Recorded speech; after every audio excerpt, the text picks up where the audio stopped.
Since 1972, the McIlvaney Financial Group has been a conservative, contrarian investment firm.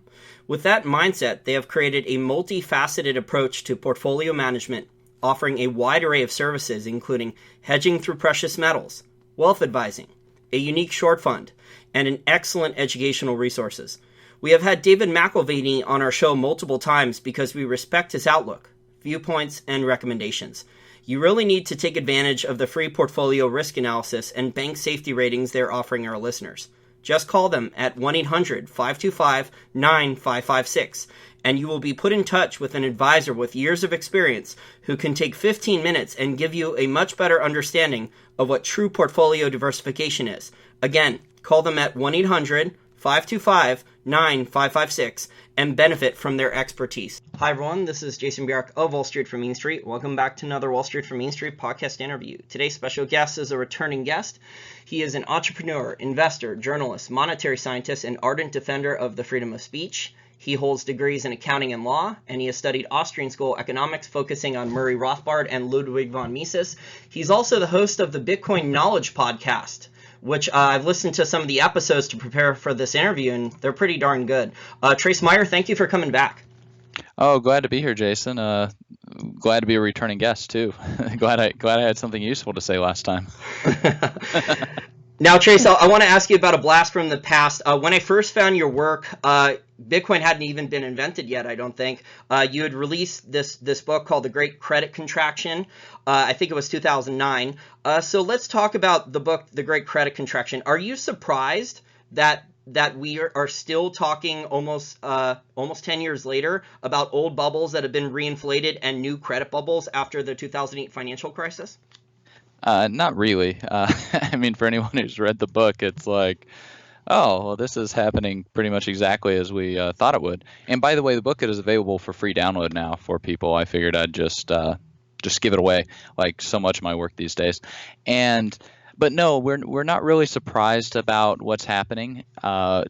It's to be expected. One of the chapters I talk about like the Six Flag theory, where you have citizenship in one place and residency in another and investments in another to diversify political risk. And so when you have this type of massive credit expansion, and then eventually you have to have a credit destruction or credit deflation or a credit contraction in order to work out the misallocations of capital that happen, it leads to very tough political choices. And some of those tough political choices include bailouts, zero interest rate policy, negative interest rate policy, all types of moral hazard gets introduced because of this. It interferes with the ability to perform economic calculation. So no, not really surprised with all the craziness that's going on. What I am surprised with, though, is that they've been able to keep it afloat for so long. And because, I mean, the first rule of panic is to do it first. And it seems that despite 2007 and 2008, that people still haven't really panicked. And so that's kind of surprising to me. Or maybe they have, but just in small degrees. And so we get into what Jim Rickards calls like the critical mass amount or something required in the panic, because you don't know which snowflake is going to cause the avalanche. You just know that eventually there's going to be an avalanche. And so I'm kind of surprised that the massive avalanche hasn't happened yet. But humans are kind of content if there's not an immediate threat like a lion chasing them or something. That's a great point. And a lot of people aren't even aware of a lot of the details that happened during the 2008 financial crisis and the bailouts. I mean, obviously, they've seen the documentary Inside Job.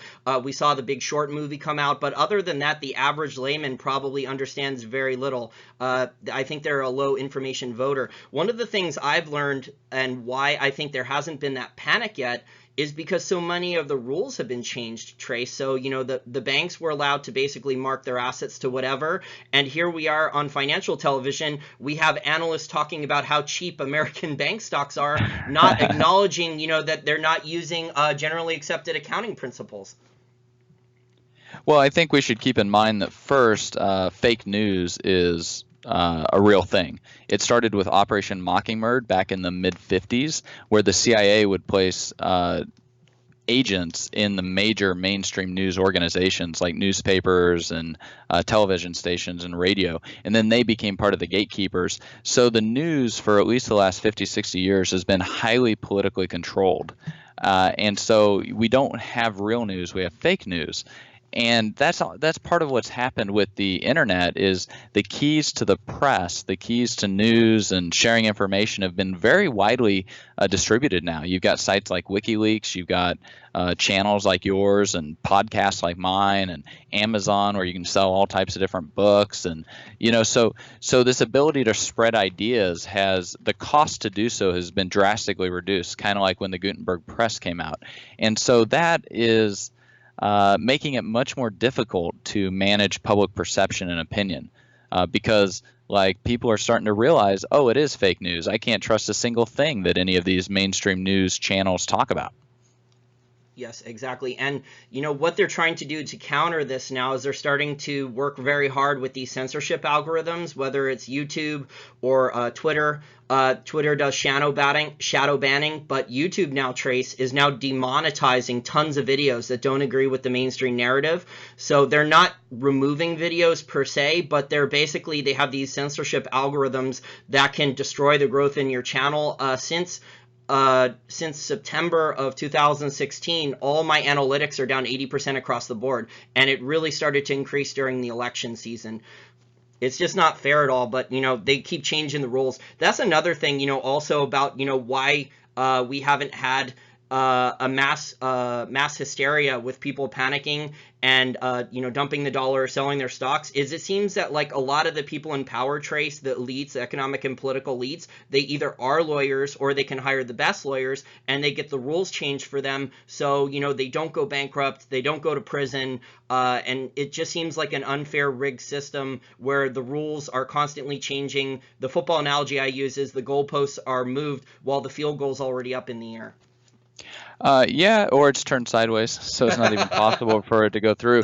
But this is just part of the environment that we live in, right? And being able to understand how human action plays into all of this when you're doing your own economic calculation, because at the end of the day, what's going to happen is there's going to be massive reallocation of wealth. There could very likely be lots of chaos, as we're already starting to see in the political system. There could be all-out collapse of governments or things like this, like we see in Venezuela, because that's what happens when you interfere with the ability to perform economic calculation. At least for now, we have a relative amount to let off steam. We have a type of market, and we have tools where a lot of this steam can be let off, but it's getting really crazy in terms of just how much they're trying to control everything. And that's really part of the problem. Is this is a technological revolution that we're living in. This is a transition from the industrial age to the information age, and it's going to take place in 40 to 50 years. Whereas the transition from the agricultural age to the industrial age took only it took 500 years. So this is going to be done in 1/10 the time. It's going to be done in half a lifetime instead of and people were living 30 years or so, 30, 40 years back then. So we're talking about 10 lifetimes more or less versus half a lifetime in terms of the rate of change and the rate at which we're going to transition into this new age. So everything's just going to be coming at people so much faster. And then we've got the demographic crisis, and we've got the demographic winter in terms of birth rates, and we've got potential life extension technologies, and it's just we're in such a period of massive change that I actually think it's kind of exciting. I think it's kind of cool. But yeah, a lot of people are going to lose their retirements because they've misallocated their funds into government treasuries or bad bonds, or lent it to municipalities or who knows what. And that's just person who panics first is going to be the best off getting a lifeboat. And the mainstream media is, fighting this battle. It seems like I know you do a lot of interviews on the mainstream media. Do you perceive a very anti-Bitcoin, anti-gold and silver tone whenever you go on there, that, they're not objective, that they have their enormous biases, that they're highly skeptical of Bitcoin still and gold and silver? It really depends on the host. Some of the channels are better than others, probably because that's their demographic, right? But And a lot of the journalists are just clueless. They have absolutely no idea what they're talking about, which in the information age, like, why do you need someone with a bachelor's degree from Columbia to explain a highly technical subject to you when you can go to Google and read an article by a person who did their PhD and has done research in the area for the last 30 years explain it to you? So I don't even know what role journalists really have, like, going into the future. I mean, and we see that they're just engaged in fake news all the time. I mean, it's a complete distraction, 24-hour news cycle. It's just a bunch of gossip that they're involved in. Like, I mean, I don't even really allocate any time or attention to them because, like, I don't find any of their product useful or applicable, like, in my daily life. I mean, there's nothing helpful there, like, and it's all fake and it's designed to mislead and deceive. And I mean, I don't know where the usefulness is. And so, are newspapers and news channels and stuff like this, are they going to go the way of the dodo bird as we transition into the information age? I think that their business model is really under, tremendous pressure. They're losing a lot of money, and it's hard to run a nice, profitable news company these days. That's a great point. And people can tip, with micropayments and with Bitcoin and other digital currencies, a content creator now online. There's Patreon. There's a lot of other options. I think Kim.com is now working on a new application where people can tip for content. So all these things together, there's going to be a lot of options for people to go find an expert on a subject rather than, a good-looking actor that doesn't know what they're talking about to read the news or whatever, whatever propaganda their producer says into their earpiece. Yeah, and it raises another point. Like, generating good, high-quality news or analysis is expensive. And if somebody's not willing to pay for that, or the market in general is not willing to pay for that, then why should it get created? I mean, in my case, I do a lot of it just out of kind of the goodness of my heart because I want to help warn people. But I'm fortunate to be in a situation where I can kind of do that, and it can kind of be a hobby for me. But in terms of actually making a living from it, it's and so, because the business model is so bad, like, it really shouldn't be that much of a surprise that we do get such a low quality of product because people just aren't really willing to pay for it. Yeah, it's kind of the Wild West out there on the internet, on YouTube, and a lot of other content creation. I mean, some people become addicted to one person or expert, and I tell my listeners out there, go and listen to a bunch of different experts and figure out what they're good at, or if they have a good track record of talking about new technologies or value investments or whatever. But a lot of people, they're mentally lazy and they tend to not want to take the time to do that. But it is the Wild West out there, and now with a GoPro or any type of technology, even your smartphone, you can go out there and start doing Facebook Live, and you could start making videos, and people can see that, and you can.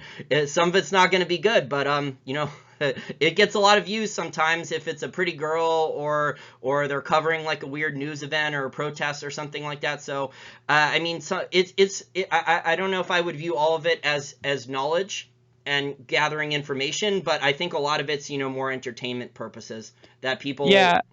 I mean, there's definitely like the entertainment aspect to news and all that stuff these days.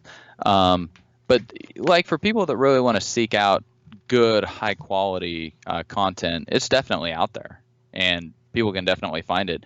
And I think it is getting much more personality driven. Not that people should just always follow a particular personality, but if they find one that they seem to be able to trust, I think that's kind of the key. You need to find sources of information that you have confidence in, and they can help do some of that filtering, because otherwise you just have hired guns at CNN that might be CIA agents that are actively trying to mislead and propagandize you under Operation Mockingbird, right? Yep. So, I mean, and Warren Buffett, he actually talked about this in his letter to shareholders a few years ago. He was talking about Washington Post, and he made an interesting comment that owning a media company has other intangible benefits besides just the earnings, right? So, like, when you look at buying See's Candies or Dairy Queen, if you're Warren Buffett, and then you look at buying Washington Post, Well, if you buy Washington Post, well, now you can begin to have impact in the discussion in the marketplace of ideas, which is actually a very gratifying area for a lot of people. So a lot of people will actually participate in that for free, or they might even pay to participate in it, like we see with a lot of people generating content now, like my blog, for example. I mean, it costs me money, but I generate it. It's because I feel good, like trying to get the word out and serve people and stuff like that. But other people might do it for more nefarious reasons. The main media in the United States is owned pretty much by just 6 corporations. So of course you're not going to find really negative stories about those 6 corporations, right? But you might about their competitors, which is exactly what's happening. Shadow banning, like you mentioned, Google hitting the ad revenues. It is a form of economic terrorism or economic warfare that the state is waging against the people themselves. But we just got to be kind of resilient and go forward. And as long as we're, if we're cash flow positive, living within our means, aren't in a lot of debt, that gives us a lot of financial strength to do stuff. I want to transition now and talk more about the Bitcoin market, since that's been your expertise now, really since you were buying Bitcoins, I think, under 30 cents when you publicly disclosed that. And I wish I had listened to you and bought 1,000 Bitcoins back then. But I want to... Not just publicly disclosed. That's when I began to actively advocate Bitcoin. Like, there's a difference, right? I wanted to share this with everybody. I wasn't just buying it all for myself, and then go and talk to everybody. That's I was actively advocating and talking about it when it was a nickel, 25 cents. I want to ask you now about the Winklevoss Bitcoin ETF. Why do you think it was turned down last month by regulators? Well, I read the 38-page opinion by the SEC, and the main crux of their reason seemed to be that Bitcoin is largely being traded on unregulated exchanges, and then it would be difficult to monitor or surveil price manipulation. And based on what the current law is, and based on the conservativeness of the SEC, I actually think that it's a very safe conservative decision that they came out with, and they basically left the door open, saying, hey, if things change and 2 or 3 years from now we've got much more established markets, then come back to us and we'll probably approve it. And so I think there's definitely still hope at the end of the tunnel. The SolidX ETF got disapproved for the same reason, and there probably can be a lot of price manipulation with the price of Bitcoin on the exchanges, because they aren't regulated and they're trading all over the world, and who knows who's doing what with them, right? Like, it's very, very free market. And I think we'll probably see an ETF in a few years. I mean, you have to have good, stable, secure markets to start with, and then you can begin trading the derivative products on top of them, like an ETF. And so maybe we'll see ICE or the CME come out with trading physical Bitcoin, and then we can move to trading options or futures and ETFs and stuff like that on top of it. One of my friends thinks that the Chinese government has stepped in, and whenever Bitcoin recently, when it got to around 1,300, the Chinese government came in and knocked it down. Do you think that the Bitcoin's price has been manipulated by the Chinese government, considering that approximately 90% of the trading volume is from China? I don't think that the Chinese government is the one actively manipulating the price directly. The price is definitely impacted by the Chinese government through free electricity that goes to miners as part of the bribes, and that new miner flow of coins, and there's definitely stuff going on. But Bitcoin's a $20 billion market cap, actually 17.8 billion right now. So it's really a rounding error. Its entire market cap, let alone the actual stock and flow that gets traded. I don't think any government really is in there actively manipulating the Bitcoin price on a day-to-day basis. And even if they were, what are they going to do? Manipulate the price down? Bring it on, because then you get to acquire more Bitcoin at a cheaper price. That's great, Yeah. Because eventually they'll run out of Bitcoin to deliver. I got in an argument with a friend about this yesterday. I was saying that gold and silver are more manipulated, especially the paper markets, is more systemic than Bitcoin. And we see this with the price action. You know, if the Chinese government was heavily manipulating Bitcoin, it wouldn't have dropped from 1,300 down below 1,000 and then had a rally again, right? Because if the I think also because Bitcoin is so small, such a small market, like you brought up, that it's difficult for a government to go in there and throw large chunks of money at it, manipulating it, because there's not massive amounts of options or futures that they can use to control the price. It's a lot easier to do that with paper, gold, and silver markets because there's, you know, a lot more paper available than the metal. So the bullion banks or whoever else is involved in the manipulation of gold and silver, they can easily do that with all the paper futures contracts and options that are available on that. Well, and another point that's absolutely critical to this whole discussion is that every time you have a Bitcoin transaction, you verify via the blockchain the quantity and the quality of every Bitcoin that gets transferred. And it's currently transferring about 45 tons worth of gold every day in terms of value. And I bet you that they are not, when gold is moving around with these bullion banks and everything, they're not melting down and recasting 45 tons worth of gold every day. Right? Because they have chain of custody and LBMA and all this stuff. And then and the other thing is, it's like a $9 trillion market cap for gold. So that's another giant issue, right? Is that and another thing is, we don't know exactly how many ounces of gold there are, and we don't know exactly where they're at. You know, with Bitcoin, we know exactly how many Bitcoins there are, and we know exactly what addresses they're in. Excellent point. Yeah, because the governments that own a lot of physical gold, they're not allowing independent audits. They're not doing that annually. They're not, you know, reassaying the bars to prove that there's, you know, 3 nines or 4 nines gold. They're not doing any of this stuff to let people know the real above ground gold supply. None of that's happening. Well, and even if they did do it, you know, the next day you could move stuff around and play the shell game again. But with Bitcoin, it's fundamentally impossible to do that because of the blockchain and how the blockchain operates. So, you know, attempting to manipulate the Bitcoin price will prove to be an entirely different exercise than manipulating the gold price.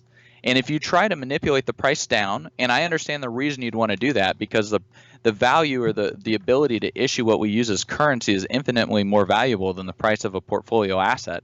So of course there's this huge incentive for central banks or governments to manipulate the price down so they can issue their fiat currency franchises that enable them to allow in confiscation through inflation, which is a form of taxation without representation or without due process of law. So they have a huge reason to do it. I mean, don't get me wrong, I do believe that. It's just, it's way easier to do with gold. You know, and go look at GATA's work. GATA has like thoroughly proved the case. They proved it 10 years ago. So the gold price is massively manipulated. But if they try to manipulate the Bitcoin price, man, this blockchain, whew. I often get asked, you know, at panels, or especially when there are lots of bankers around or whatever, I always get kind of asked a question about regulation of Bitcoin. And I'm like, I don't think you guys understand. Like, I don't think governments and banks are going to be able to endure the regulation that the Bitcoin blockchain imposes upon them. Regulation imposed by math, by cryptographically provable assets and asset transfers, by this type of radical transparency in terms of the quantity and quality of the underlying asset, and then any other derivative assets, you know, layer 2 scaling solutions, smart contracts, etc. It's just such a radical difference from how our current debt-based monetary and financial system works to transition to this equity-based monetary system that has this immutable blockchain that records every single transaction. Trace, I also think that governments have probably unknowingly incentivized a lot of their citizens to go out and get out of fiat currencies and go and buy things like Bitcoin. And you look at policy, what China has done, they have problems with their banking system. They're probably going to have to do a bailout. They already did a devaluation of their currency, the RMB. It was 6% devaluation overnight. People aren't going to sit back and take that. If you're a small or medium-sized business owner and you have a lot of cash in your bank account, you're not going to let a government just sit back and continue to devalue you like that. You're going to look for ways to protect the purchasing power. That's why Bitcoin's doing well in China. You have other stupid policies like, total destruction of currency in Venezuela with their basically total Marxist or in socialism policies, totally destroying any type of free market there with food shortages and other things. So people, in order to survive, they're going to figure out ways to find real money and go and buy food. And Bitcoin is saving people's lives in places like India and Venezuela right now, where you have stupid politicians like Modi. Basically in a span of a week, he tried to take out 85% of the physical currency supply with his demonetization scheme. And Indians who voted for him and believed that he would help them were stupid enough to vote him into office. Well, yeah, I mean, you can't just destroy 85% of the cash supply and expect there not to be massive social changes in how people behave. And so what's interesting, though, is anytime the governments do this type of stuff, it introduces moral hazard, and that moral hazard in many cases highly incentivizes people to use Bitcoin, and consequently Bitcoin entrepreneurs to figure out how to help people use Bitcoin and get Bitcoin and sell Bitcoin, etc. And it makes it very profitable for the entrepreneurs to do this, to evade the capital controls or help people, get away from a lot of these regulations or restrictions or whatever it is. It's just part of how the gray market acts as a safety valve against political stupidity. Exactly. And if your choice is either follow stupid government rules or go around the rules to buy food for yourself and your family, figure out how to get food into the country, like has been done in Venezuela. Did you see that piece from Reason Magazine from Jim Epstein about how he interviewed anonymous Bitcoin miners in Venezuela and how they had figured out to use, government price controls on cheap electricity to mine Bitcoin to import it from Walmart.com and Amazon.com to bring food in by buying Bitcoin into Venezuela? Oh yeah, I mean, I didn't just read that article. I actually had lunch with one of these Venezuelan Bitcoin miners, and spent about an hour with him talking about how the operation works and everything. But I don't know why those people talked with Reason, because a few weeks later they actually got raided and quite a few of them got arrested. So a lot of Bitcoin activity, because of those potential threats, takes place where people just aren't talking about it. Like, why talk about it? It's not helpful. Are you worried that central bankers and governments would try to hijack the technology behind Bitcoin, the blockchain technology, and try to issue government digital debt-based fiat currencies on a blockchain and maybe, sneak in backdoors so they can continue to print money, but use it as some type of scam for a cashless society, maybe so they can track and tax every single transaction and force people out of Bitcoin, out of gold and silver, out of even using cash to go to a store and buy food or anything like that? Well, yeah, I mean, those of us that have been involved in Bitcoin for a long time, and especially the Bitcoin core team, have been strategizing and thinking about, and game theory played out, these state-sponsored attacks on the network and the community and etc. And so we're definitely highly paranoid as a community. I mean, think about it. We're all the cybersecurity people, basically, right? And it's our money now. So we're like, not only are we, and I think it becomes extremely, extremely difficult for a government or a state or anybody or a corporation or anyone for that matter to try and do this. And, I would not be surprised if this current Bitcoin Unlimited, Bitcoin XT, Bitcoin Classic, like whatever it is, I would not be surprised at all if that is actually being funded by or is some type of government-sponsored attack on the Bitcoin network. And they're not getting very much traction. And it's because it's a free open source software. Like, it just becomes extremely, extremely difficult to try and herd a bunch of cats, because at the end of the day, everybody who runs a full node is who decides what Bitcoin is. So there isn't like any centralized point where you can exert control on with Bitcoin, because the millions and millions of people who use Bitcoin and run a full Bitcoin node, they're the ones who say what a Bitcoin is. Yeah, So yeah, so I mean that's a reason why people really need to run their own Bitcoin full node. And the full node implementation I personally like and use is Bitcoin Core, because if there are any types of attacks or stuff like this, as long as you're running Bitcoin Core, there's a you're going to be enforcing these consensus rules at your individual level. You're going to be doing something called economic consensus. And that's the most powerful thing you can probably do with Bitcoin, is to engage in your own economic consensus with the network. Because you're saying that all the work that these miners do or whatever, it only has value if it's following these particular rules. A lot of technologies I don't view as necessarily good or bad. It's how someone uses them. But, if you go back and look through history, governments have looked at gunpowder can be used for fireworks or gunpowder can be used for weapons. So governments have a history of looking at new technology and looking for ways to hijack it and either weaponize it or, Or neuter it. Or neuter it. Yes. Yes. And we do have to be particularly aware of that, because it is an internet protocol and the cement is drying. And so what types of abilities do we want this protocol to have in 5, 10, 20 years?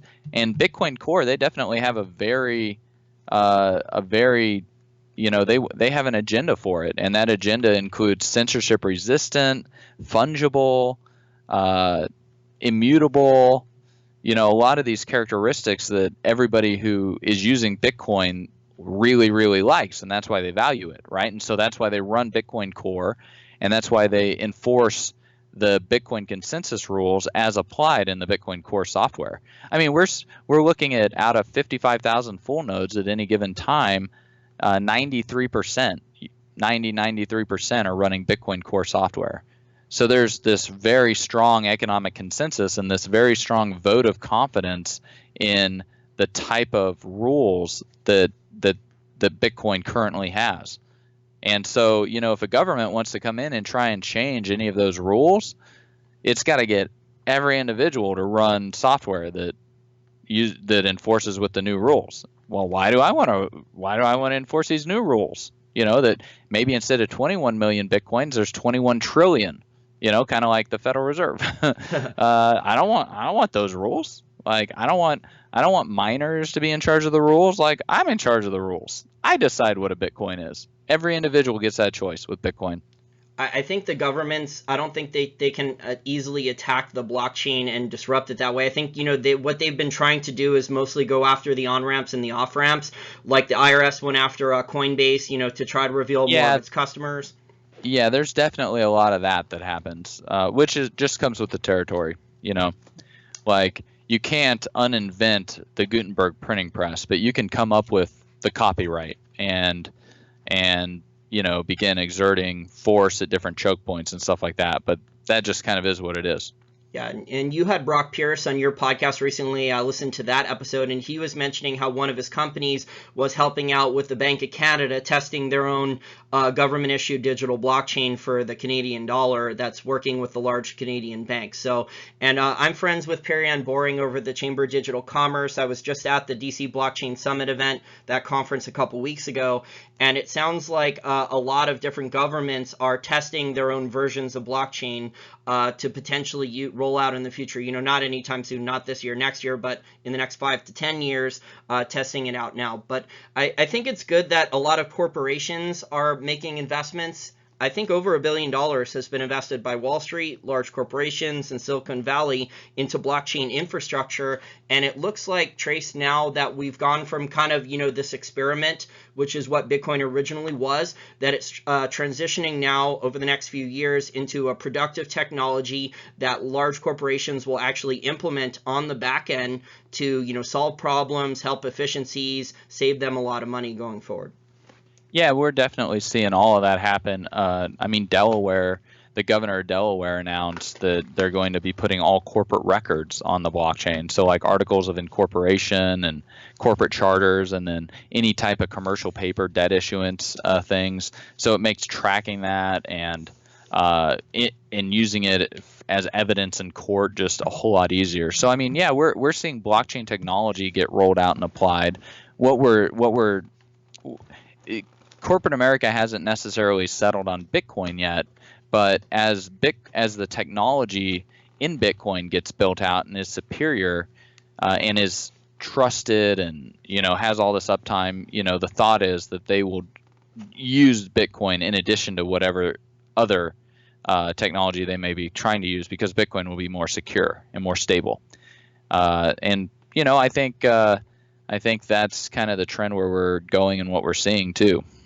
Yeah, and the state of Illinois is also looking at putting land titles and other deeds online with the blockchain. They're rolling that out very soon, and they're also going to put people's degrees on there as proof that you went to a university inside the state of Illinois and achieved a degree. That's going to be on the blockchain as well. So they're using it for record keeping. It's probably going to save them a bunch of money in the long run on a filing system. Yeah, and won't that be great? When you go look at someone's profile on LinkedIn, you'll be able to see that the degree that they got, they actually did get, and it's cryptographically provable and everything. I mean, it'll bring a lot more transparency. It'll reduce transaction and friction costs when it comes to labor or anywhere we need some type of a ledger to keep record of something, whether it's degrees or money or assets or whatever. It's going to make that so much more efficient, which will be great for the economy. Yeah, I'm in favor of efficiencies and lowering costs. Unfortunately, with a lot of government intervention, that's been tough to come by in a lot of different industries, especially the financial industry, because it's so heavily regulated. I mean, there's Perrianne. I was hearing Perrianne talk about all the different regulatory agencies, and one regulatory agency in the U.S. government, it looks at Bitcoin as a currency. Another one looks at it as an asset. So it's looked at as a bunch of different things by each different government regulatory agency. I want to ask you now about smart contracts. I know you're a lawyer. Have you actually done any smart contracts yet with the blockchain? No, not personally. I mean, none of any type of economic significance. Nothing that outside of, say, a testing environment. And that's mainly just because, I just haven't really had a reason to. But I do go to a lot of the different meetups where I get to see this technology getting applied and stuff like that. And actually, in several types of ways, like the way Bitcoin uses multi-signature, so lockboxes, you could say that's a type of smart contract. And so, I suppose I use multi-signature for stuff, but in terms of trying to have my self-driving car pay out dividends to people who own shares in it, I haven't done anything like that yet. I think it's still very much in its infancy. Yeah, it seemed that way from what I heard at the conference when they had experts talking about it. It seemed like at least 5 years for the adoption of a lot of these things. They're looking at putting people's health records onto the blockchain. That's something that could potentially happen over the next couple years. Also, lawyers and insurance companies are going to be looking at integrating and using the blockchain as well. So it could potentially get involved in a lot of different industries in the next 5 to 10 years. Yeah, I was actually invited to speak to a bunch of chief information security officers for banks and hospitals in conjunction with the FBI, to help educate them about blockchain and Bitcoin and threats that they might have. And I had Wayne Vaughn, who's CEO and founder of Tyrion, and he's actually got a contract with Philips where they're putting healthcare records on the blockchain. So he came with me and gave a nice section of presentation to them about what he's working on with that, and I interviewed Wayne on my podcast. So anyone who wants to kind of dig more in that topic, I'd recommend going and listening to that interview with Wayne, because we really talk about how blockchain gets applied to healthcare and health records and stuff like that. Very cool. I'll put a link to your podcast in the information section of this interview. I want to ask you now about some of the other digital currencies like Ethereum, Dash, Monero, Litecoin.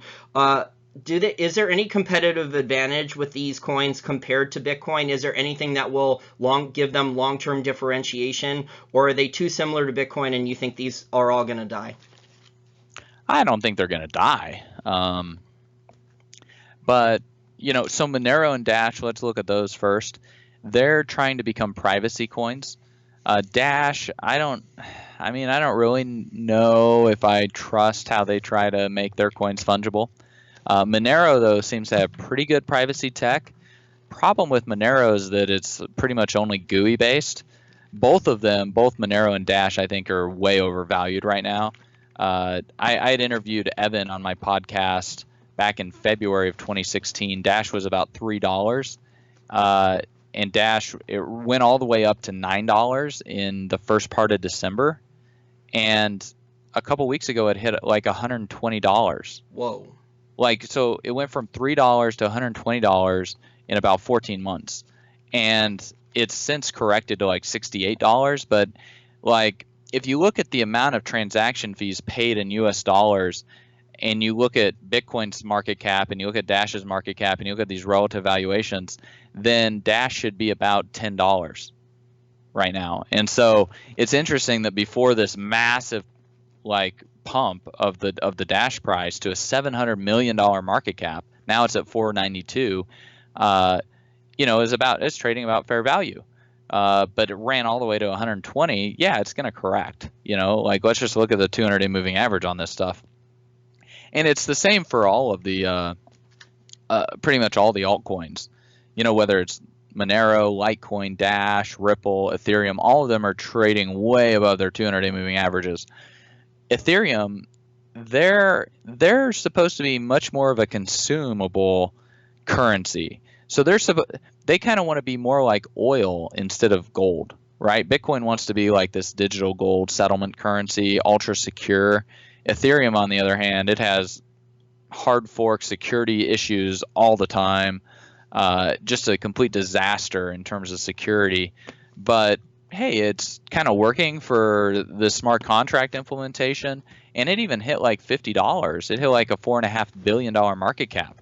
And I think part of this might be because of the banks and like Microsoft and some other major corporations have kind of devoted capital to it, and it's like a lot of fun and exciting stuff happening there. So there gets to be a lot of speculation with the Ethereum price. I don't think it actually has a user community like Bitcoin does, so we don't know how deep or how liquid those pools are on the order books. And the other thing I suppose with Ethereum would be, I just don't think it's meant to be like a digital gold. So, do you really want to hold it long term? I don't know, probably not. Oh, and the other thing, who could have forgot? I recently interviewed Diego Gutierrez. He's a co-founder of Rootstock, and Rootstock is going to be porting over everything you can do with Ethereum you can do on Bitcoin. So it's what do we need Ethereum for? We can do everything we do on Ethereum, but do it on Bitcoin instead, and we get all the security advantages of Bitcoin. What do we need Ethereum for, right?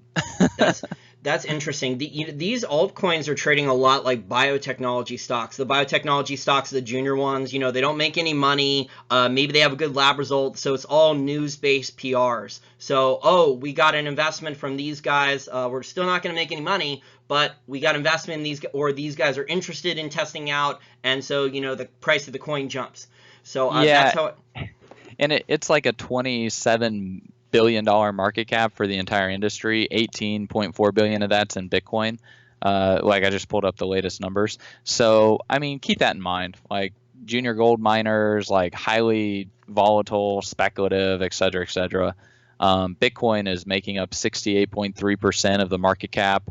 So it's kind of your safe place to go. And then, hey, if you want to speculate and play around with other stuff, Dash is a great example. $10 to $120 in 4 months.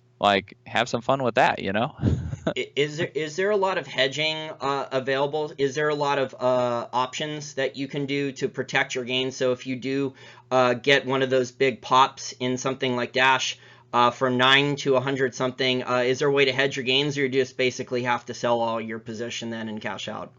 Yeah, I think you pretty much, I mean, to do it the right way, you need to sell your position and get Bitcoin and move that into your own private keys that you're holding on yourself, right? Get it off the exchange. Because really it's the big systemic risk is with the exchanges getting hacked and you losing all your money that way. Yeah, I was actually going to ask you to wrap up the interview, pros and cons of different storage options for Bitcoin. When I tell people about Bitcoin technology, they're very excited about it. It sounds like it solves a lot of problems, especially the Uber drivers who are sending money to other countries. I tell them about it, and they say like that sounds like a great idea. But people ask about storage options. So what are some of the pros and cons of storage options? I know you're invested in Armory.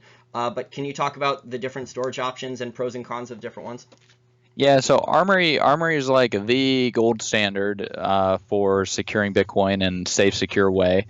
It's free, open source software, so anybody can download it, anybody can review the code, and we actually have we ran out of funding with it, unfortunately. So now it's kind of been taken over. Development's still getting done, but it's not getting done by a professional team in terms of like, getting paycheck and everything. But for Hod, who's one of our just star developers over there, GoatPig, he's continuing to develop it at least for the next 18 months. And so he's got it SegWit ready and everything. That's kind of the gold standard. If you're going to be securing tens of thousands of dollars or whatever, if you're going to be storing just, a couple $100 like copay on your iPhone, it's made by BitPay. It's free. That's a good mobile wallet. And, then you can move kind of anywhere in between. You could use a Trezor or a Ledger as a hardware wallet and offline device. That's what we really like with Armory, having a dedicated laptop that doesn't even have a wireless networking card in it. And there's something called glacierprotocol.org, and they've put together a 90-page guide that shows you how to just put your coins into deep, deep cold storage. Because that's what we innovated with Armory, was the whole concept of cold storage. And so they help walk you through all the potential attack vectors and surfaces, and how to just make sure that your coins are super safe and super secure. And that's a free PDF. So that's how I'd kind of break it up. Copay on your Android or iPhone, Ledger or Nano Wallet, Ledger or Trezor wallet if you're want a dedicated device but don't want to use something super big like Armory. And then if you got some real money at stake, get a special laptop and follow the Glacier protocol and put it into something like Armory, and then you're safe in ultimate safety and security. Armory, I know you said Armory's looking for capital. It sounds like something that's like a vault company like Brinks would be interested in, because as they do digital storage, that Brinks would be interested in it. Oh yeah, there's a lot of demand for that type of service. It's just a matter of, actually executing and making it work, which unfortunately we just weren't able to get done like at Armory, which is unfortunate. It's kind of set the entire industry back probably 12 to 18 months. But Bitco's in there doing a good job in terms of that corporate custody type services. And you think that once people go to an exchange, say Coinbase, and buy Bitcoin, that they should immediately move the coins off of the exchange because that's a dangerous area to store them? Well, as long as they're competent to handle their own Bitcoins, then they should immediately get them off of there. Otherwise, hey, take a couple baby steps. Because what we found with Armory is that it wasn't hackers stealing people's Bitcoins. It was the individual users like screwing up with their passwords or forgetting their passwords or not printing off their paper wallet or whatever, and that's how people lost their Bitcoins. So just don't engage in user error. Or just Mark Propellis, right? Just doing whatever Mark Propellis does. That's the other problem, right? You leave your coins on an exchange, like you're at their mercy. And if they're incompetent and they screw up and lose your money, like you're out of luck. And so I do not like the idea of leaving money on an exchange anywhere for any material length of time. The exception would be if you're new to Bitcoin and you need to get that technological knowledge. And so you pretty much got to do your homework. So like buy $100 worth of Bitcoin on Coinbase, send it to your CoPay wallet on your iPhone, send it from there to your Armory wallet, send it from your Armory wallet back to your iPhone, send some more back to your Coinbase account. Now you've got it all working. You understand how it's functioning. Then you can start, buying more on Coinbase and moving it into Armory. That's how I'd kind of look at it. If you got $100 worth of Bitcoin, you can put $100 of thought into securing it. If you've got $50,000 worth of Bitcoin, you need to put $50,000 worth of thought into securing it. Good points. And I think, as the central planners and governments become more and more desperate, I think people should definitely have Bitcoin, physical gold and silver, and, it shouldn't be stored in just one place because there is an enormous amount of political risk out there, and the politicians do want to keep changing the rules. So having cash, having Bitcoin, having gold and silver, all four of those things for liquidity purposes. And I know you also wrote the website How to Vanish. So maybe if you have enough money for a couple passports, then it's a good idea for diversification purposes. Yeah. And, one of the great things about Bitcoin is that it's literally a number, because we're transferring value over a communications channel, over something like a radio wave or a fiber optic cable, right? Mm-hmm. So Bitcoin is literally just a number, which means that it can exist in multiple different places at the same time, unlike a gold coin. And it's way more portable because of that particular attribute. Yes, and you can also walk it right across right through an airport in a USB drive or a thumb drive. So can't do that with gold and silver. So well, yeah, but why even have it on a thumb drive that's on your person? Because you could get searched at the border. I mean, you upload it to you have it totally encrypted and it's uploaded to a server, or you use stenography and put it into a cat picture, and then you go download the cat picture when you're in the new country and extract the private key out of it, and then you didn't pass the border with anything. There's nothing for the Border Patrol officer to even search, assuming you were to get searched. That's very interesting. Well, it brings up a new... I know that government regulators now are studying Bitcoin very heavily. So, Americans are going to they're going to try to prevent Americans from doing this. I don't know how they can, but I know the government agencies are looking into this very heavily now. Yeah, I mean, maybe. There actually are quite a few very strong Bitcoin proponents in the Trump administration. You've got Peter Thiel. He's an investor in BitPay with me, leading the economic transition team. So he's going to be like, hey, do you have any idea how many jobs we can create with blockchain and Bitcoin technology?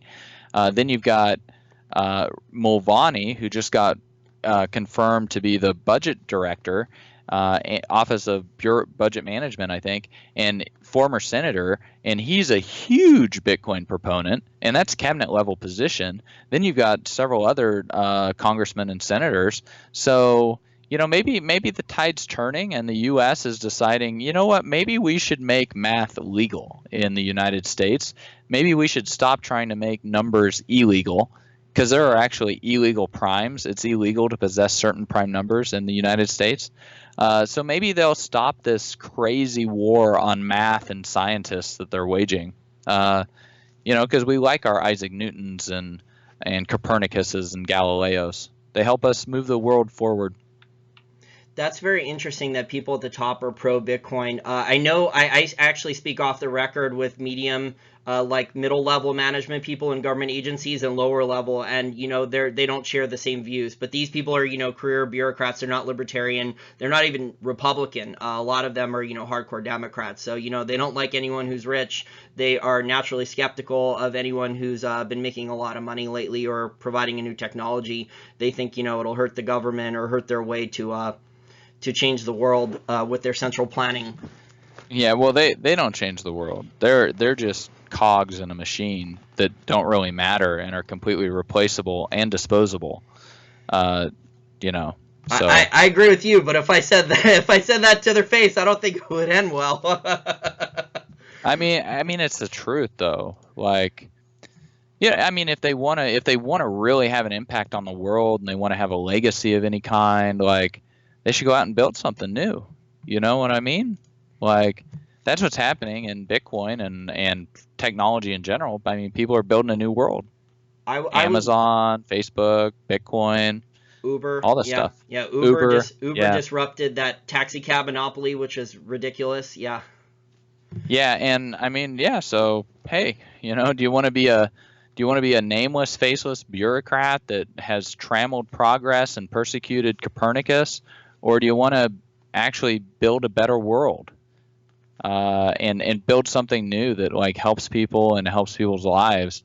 And I mean, it's quite ironic because these bureaucrats, like when they need some type of life-saving operation or device or whatever, when they get a heart attack, like they want that invention to have been to have happened, yes. right? Like when they really need it, like they want. And so these unintended consequences, we don't see what progress didn't get approved, what progress didn't get built because something didn't get approved. uh, and then next thing you know, you're living in North Korea or Venezuela. Yeah, it's kind of like Atlas Shrugged there with the engine that was amazing that didn't actually get commercialized. I feel unfortunately, Trace, that there's so many Wesley Mouches out there, but I happen to live 20 minutes from Washington D.C., so there's like a large concentration of them. I think like more than 90% of this area voted for Hillary Clinton in the last election. So Yeah, but he's draining the swamp, right? well, I'm not. He wants to, but the swamp is fighting back. So I mean, like, there's tons of White House staffers that are career bureaucrats that, like, any little thing he's even thinking about or proposing for a policy measure, even if it's confidential, I mean, it's being leaked to the mainstream media. Yeah, that's To dangerous sabotage him. though. I mean, that's dangerous for them to actually violate any law, right? And leak anything. Yep, Because but it's for like the greater good, Senator though, right? It's for uh their central planning greater good, right? Altruism. yeah, but hey, there's a new sheriff in town, and that's Sheriff Trump, and Senator Sessions is his new bulldog. And so I mean, they're doing a massive review and going to find these people who are leaking documents, and they're going to start throwing them in jail. I would. These career bureaucrats, and then everybody that's around those career bureaucrats, guess what? We have conspiracy charges also that are probably going to be used to go after a lot of these people. So I mean, it like, hey, policy has changed. Sheriff Trump, I hope you're hey, right. you want to work for the system? Hey, guess what? There's a new boss of the system. I mean, that's one of the things that's like scary of having a system in general, right? Is like you don't know who's going to be in power in 8 years or 20 years. And so you have a lot of these career bureaucrats that, hey, the system operated a certain way for the last 30 years. But guess what? You now got Sheriff Trump. And guess what? Sheriff Trump gets to use all these things that you've built up to trammel or harass or to otherwise impede or arrest people. He gets to use all these tools against you, right? Against all those people in DC. So, I think it's going to be very interesting to see him cleanse and purify the United States in that sense. Going after a lot of these leakers and a lot of these bureaucrats and moochers and stuff like that. I would love to see him fire a ton of these bureaucrats, but it's a lot easier said than done. I mean, Ronald Reagan, when the government was a lot smaller, he was able to defund some government agencies, but he wasn't able to eliminate them. So basically, the bureaucrats then just waited Reagan out after the 8 years, and then Reagan also made the mistake of bringing in like George Bush, yeah. Older Bush to who was like a neocon to block a lot of his measures. So I think they have the Yeah, and mentality that what happened with Reagan, that they'll just wait it out however long Trump's here. And, they're hoping either they can get Trump impeached before the 4 years are up or only limit him to one term. yeah, but that's probably not going to happen. And there's quite a bit of reasons for that. And I mean, it's like it's going to be very entertaining to watch. It's great entertainment value. But one thing I think is a bad idea is actively fighting against them by leaking stuff or whatever, because then you're violating major U.S. federal statutes that can land you in jail. And I think Trump's going to start rounding people up and throwing them in jail, for violating a lot of these laws. I I mean, look at what they're doing with Susan Rice right now. you know? Yes. So like, who's on the chopping block, you know? Well, Because I hope you're right about this, that's what Trey. Hmm? he's got to cleanse and purify, right? So he's got to go through and weed out all these people. And if he can't fire them, well, maybe he can just throw them in jail instead. He's got a lot of people against him, though. Even his chief of staff is trying to sabotage him and ruin him. So a lot of Republicans are trying to ruin him. Democrats are trying to ruin him. The deep state, the faction that didn't help Trump out with the Podesta emails, the deep state's kind of split. There was one that tried to do the right thing and help Trump out and didn't want Hillary Clinton to win the election and leak the Podesta emails. It wasn't the Russians. So there's the deep state that's globalist and in favor of Hillary Clinton and stuff. They're trying to hurt him. The bureaucrats all are willing to leak or risk. And then there's the political appointees like James Comey and Eric Holder and Loretta Lynch. I mean, the stuff I heard during the election from a bunch of different sources, man. Did you hear about Wiener's laptop and all the evidence that was on? Yeah, I heard that. I heard Loretta Lynch ordered that stuff be destroyed, and James Comey was involved in the cover-up. So I'm not sure if it's true or not. I'm not sure if Sessions will actually do that. I'm shocked that Comey hasn't been fired already, considering his background. Because you can't really, you know, but like it. You know, that's just getting into politics, but I think it's going to be very interesting. And hey, there's a new sheriff in town that has the keys of the presidency, and oof, man, I mean, like he can indefinitely detain people under the John Warner Act. You know, he can just designate somebody and indefinitely detain them, and they get snatched off the street, thrown in a black van, shipped off to some oubliette. No due process, no lawyer, gone. So I mean, I don't know that it's a good idea to be openly fighting him, you know, because you're engaging in treasonous type things when you're leaking a lot of these documents and stuff. Yeah, I agree. It is treasonous, but you know they don't seem to care. They want that political power, and they have their globalist, their central planning agenda, and they want it back on track. And Trump threatens that. And the regular Republicans, a lot of them are cowards and basically central planners too. They're borrow and spend. The Democrats are tax and spend. So I mean, the Republicans are just like wussy cowards. The regular ones are. They're not.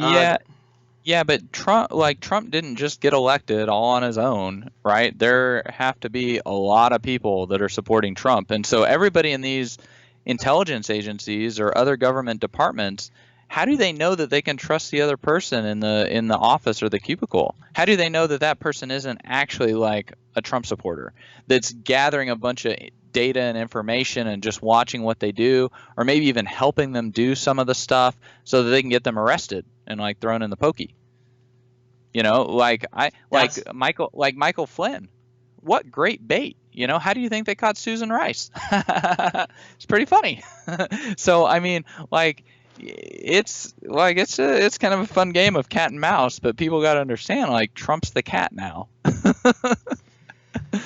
It's very entertaining. You know, I hope he does clean things up. I'm just tired of the status quo and the way things are. But you know, he has so many people working against him. It's going to be really tough. Because everyone's literally trying to sabotage him around him. But I want to thank you for your time today, Trace. If our listeners want to learn more about your podcast and also download some of your ebooks, how do they do so? Yeah, so the ebook would be available at creditcontraction.com, www.creditcontraction.com. And then my podcast is the Bitcoin Knowledge Podcast. You can get it like in the iTunes store, just search Bitcoin, or you can go to www.bitcoin.kn. And yeah, those two sites where they can go and get more information and stuff. Mo and I are trying to raise $1,000 per month for our Patreon account. We have over 2,600 viewers per YouTube video, so if we can get most of our loyal listeners or all of our loyal listeners to donate $1 per month or up to $5 per month, which would be amazing, that would cover most, if not all, of the money that we need. So we also accept one-time donations. If you go to the wallstreetformainstreet.com website, we accept donations in cash via PayPal. Fiat, you can donate there. You can donate Bitcoin, through our Bitcoin wallet there on the website, or you can donate gold and silver. We have a gold money account, and we also accept mailed donations of physical gold and silver. Thank you guys for listening, and we appreciate any and all help. Please forward it to friends. Okay, bye.